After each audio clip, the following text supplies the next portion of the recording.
Hi, it's time for the new show to start here on YouTube. And this one is called Simply Stated. In this episode, we'll go over some Christmas decorating tips, holiday decorating tips, because I know not all of you actually celebrate Christmas. And we'll also talk about some coping methods for the holidays, which I feel like I've sort of won through hard effort over the years. I actually used to write about it on my blog, which was at deborahcorey.com, which received over 600,000 um, visits in a month. So it was very well read when it's time, and I started in 2010 and retired in 2019 for good reasons. But anyway, so as many of you know, I'm also on OnlyFans and actually have developed a following there, and that's at Deborah K. And if there's anything that's been more interesting to me than anything else in this world in 2023 as it's coming to a close, is the fact that at the age of 43, I started on OnlyFans and actually have a following there. So life is strange and sometimes unexpected.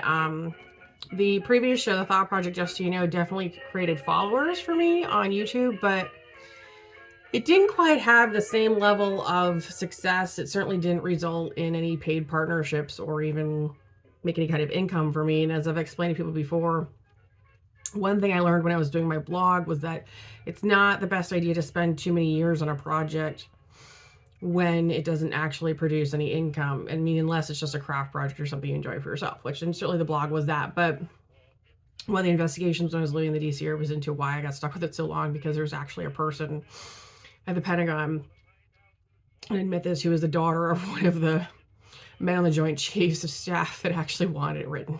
So as long as I lived in Arlington, I continued writing it. That's one of the reasons it went on for as long as it did.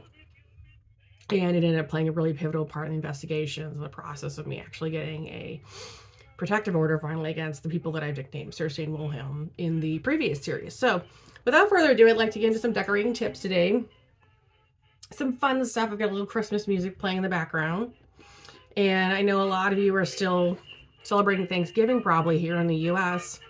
And that's great. I see decorations, little turkeys, all that still up in my neighborhood, and I just think it's super cute, you know, to actually enjoy a holiday and not move on too quickly to the other one, because here in the U.S. we've certainly become almost, have you called quixotically enhanced our lives with Halloween Christmas. You know, it's that mashup of Halloween to Day of the Dead, all the way to Marte, to Thanksgiving, to Kwanzaa, to Hanukkah, to Christmas, to New Year's. Anyway, so I'm going to go through some holiday decorating tips. We'll start with some more traditional. I'm going to show you how to put the colors together correctly so you're not identified with a group you may not actually want to belong to. And that's the first thing we'll start with. So here is a traditional red vase. It's a darker red, which there's nothing wrong with, perfectly fine colors. And for this, you can simply stick traditional white flower in. You can get these at any craft store. And what I like to do, though, is I think that's boring. And it's a little traditional, and it reminds me too much of some of the weird stuff I grew up with in Iowa when the Russians had essentially taken over the area I was living in, and I was stuck going to a Russian church. And I like it. And there was something about this, even with the dark red, that this isn't quite the right color to be the weird Kremlin-y type stuff. But what you do with this, you don't want to go, you know, nobody wants to live in like 1986 in weird Russian culture, right? That's what I'm getting at. Stick this in it. Stick a nice sparkly fern frond of any kind in it. It just completely messes up the dynamic, and it gives it, you know, that sort of sparkle that people need at the holidays. Because one thing about this time of year is that there's as much sunlight wherever you live, whether it's someplace that's sunnier down in, you know, the southern part of the U.S. Even there they have less sunlight. Or if you're like where I'm at, I'm in the northern part of the U.S. now. You know, you got to kind of put some sparkle in and zhuzh it up a little bit. So you take it and you make it like this.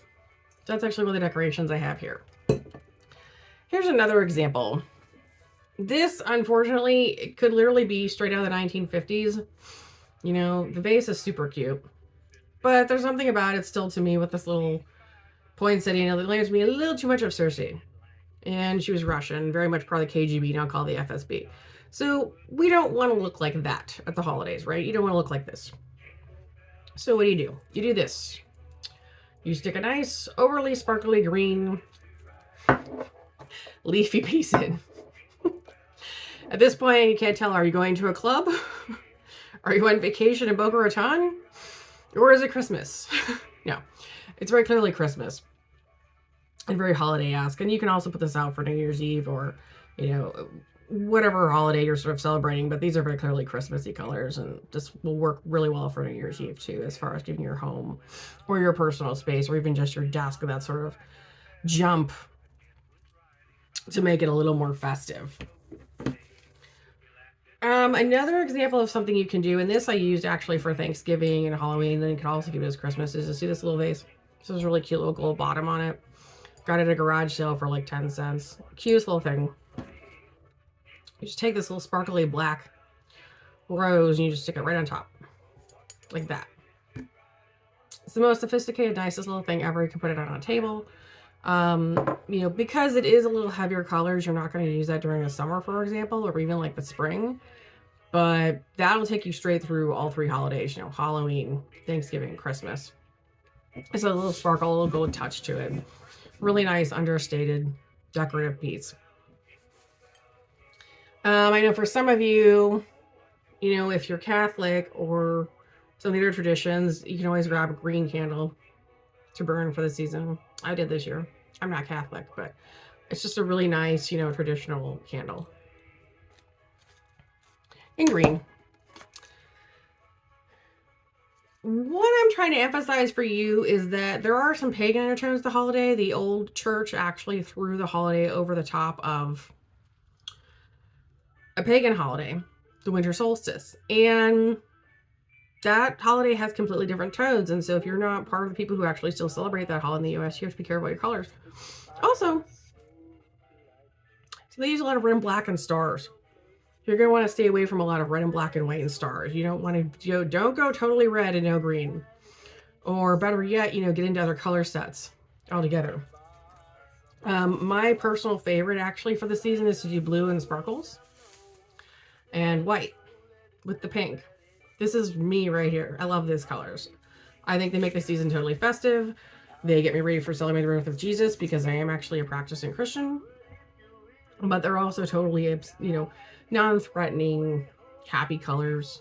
Get me in the right frame of mind for what I actually celebrate, which is the joy of the season. Here's what you don't want to do. I don't know where this came from, but this is the most weird Kremlin-y thing I've ever seen. I don't even know I'm still trying to think about what I do with it. I decided not to put it out anywhere. It's got the heavy gold, the weird holly. The only thing else about the holly is that Cersei hated holly.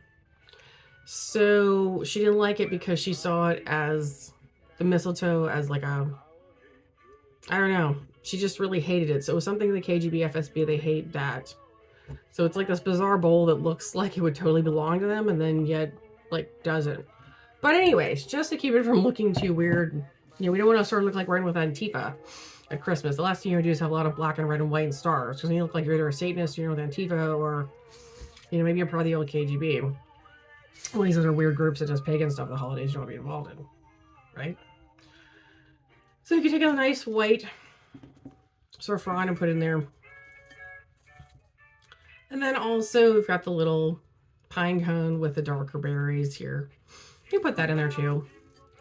But that's really not quite enough to decorate it.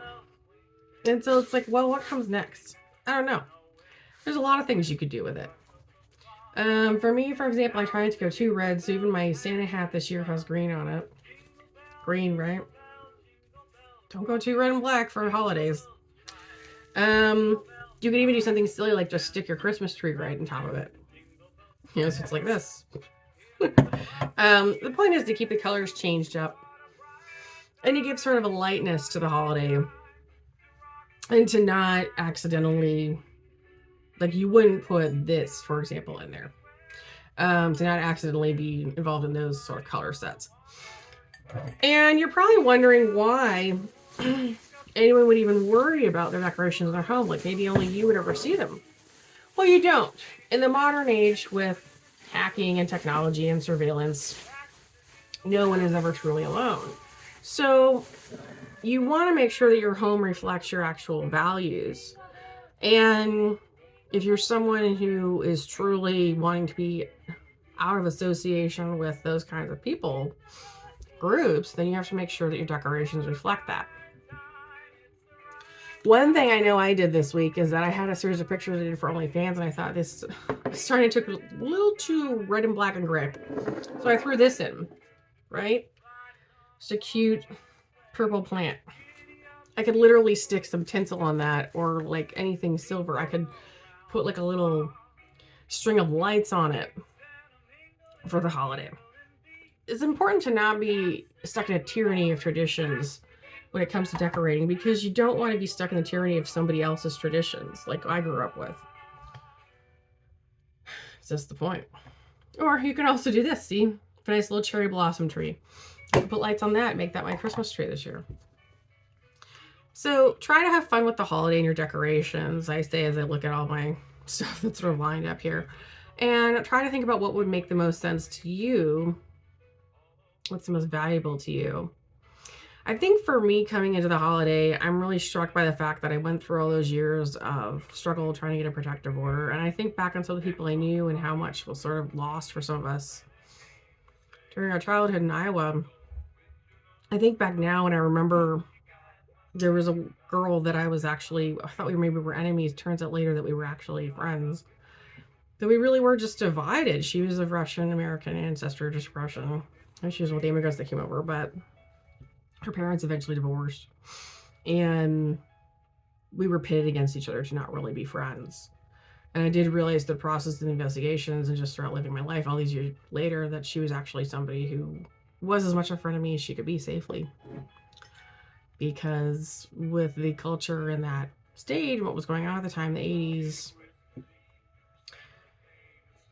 and the fact that I was dealing with Cersei and Wilhelms, who were so hardcore on trying to bring back slavery in the U.S. and so much part of the KGB, that we were pitted against each other to be enemies, when in fact there was just no such thing.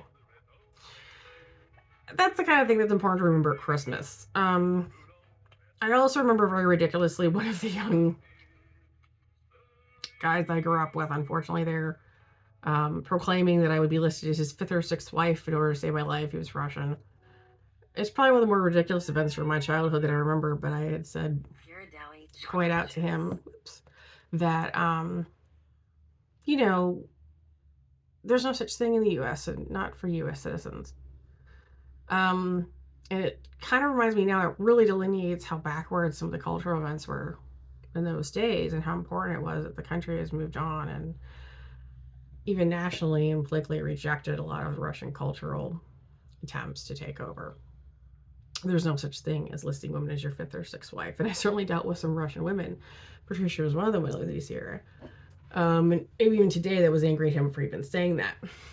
So that's how sort of backwards our culture is. And that's why it's been so important for the U.S. to politically support Ukraine and even Israel. So when you go through the holidays, I think for a lot of people, there's a tendency to feel sad about what you don't have or the struggles, because the holiday itself seems to be so much about everything being sort of perfect and lined up. That's just not reality. And it's not life. It's coming to a time of year where you think about what you do have and are grateful for it. And then, creating a space for yourself that actually reflects the reality of your life and supports you in the holiday itself. So anyways, this has been a new edition, a new show. Simply Stay. This is the first episode in 2023. And I hope that you enjoyed it today. And I hope you'll be back for another episode. Thank you.